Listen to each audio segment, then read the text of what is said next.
In the past 3 decades, the Chinese economy has undergone an extraordinary transformation, developing from an inward-looking agrarian-based society to a major industrial powerhouse. Growth has been rapid. For years, double digits were the norm. Now, the pace of expansion is slowing down. In the last quarter, GDP rose by 6.2%. Solid by many standards, but for China, the worst performance since the early 1990s. The government's been keen to offer reassurance, but doesn't deny there are problems. Generally speaking, economic performance in the first half of the year was within a reasonable range and has sustained momentum and overall stability. However, we should also be aware that the economic conditions are still severe both at home and abroad. Global economic growth is slowing down. The external instability and uncertainty are increasing.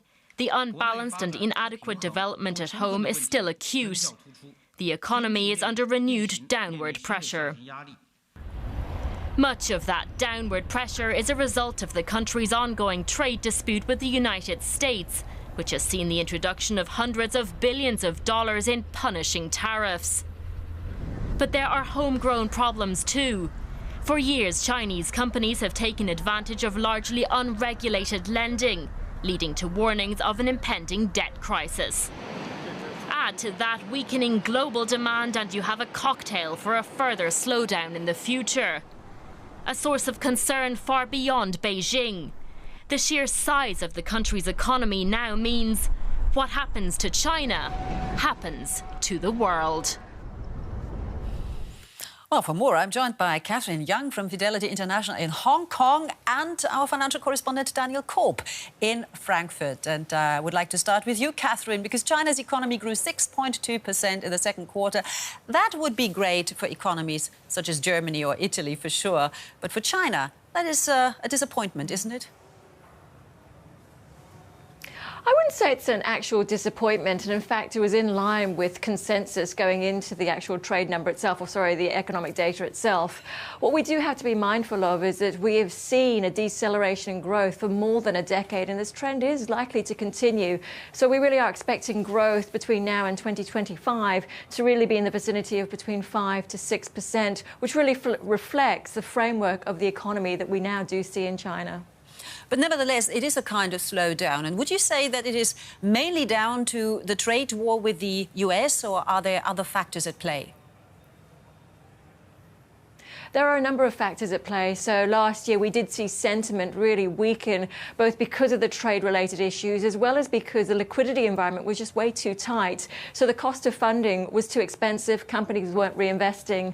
The situation we find ourselves in right now, though, and for the rest of the year, is that corporates, because of the ongoing trade tensions, have very little clarity or visibility. And therefore, again, they're probably unlikely to react in terms of reinvesting or the capex cycle turning up because of these ongoing negotiations between the US and China.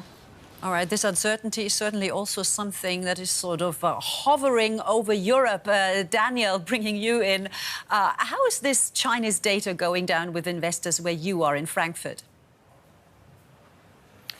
Well, traders, Monica, here at the Frankfurt Stock Exchange, we're not really surprised about the growth figures we have received this morning from China. It was expected here by investors that GDP growth would be between around 6.5% or 6.5%. Investors are seeing all of this not really as worrying. I've been talking to quite some of them this morning, and they're satisfied, and that is more on the focus of investors this morning, about the growth in the industrial production in China by 6.3% and also in the retailing sector by 9.8%. All of this is making investors feel that most likely the outlook for the second half of 2019 is again more promising.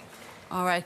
One more question for you, Catherine, because I heard that PSA Group, the French car maker group, the deliveries in China slumped 60% in the first half of the year. So that is quite worrying you, certainly for some foreign investors. Is Beijing going to counter any of that, certainly the slowdown?